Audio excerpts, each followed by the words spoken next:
Badnji dan u kraljevskom dvoru. U duhu narodnog običaja, visoki domaćin, njegovo veličanstvo kralj, njegovo kraljevsko visočanstvo knez namjesnik Pavle i knjeginja Olga na svečan način primili su Badnjak i Badnjačare.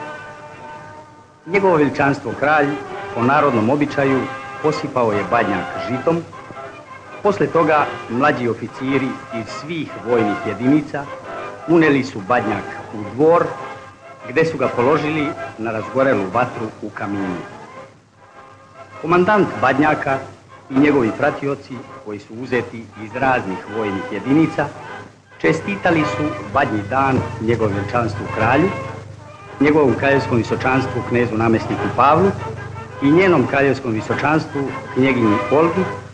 Zatim su svi Badnjačari u prisustvu visokog domaćina posluženi po narodnom običaju vrućom rakijom i vinom.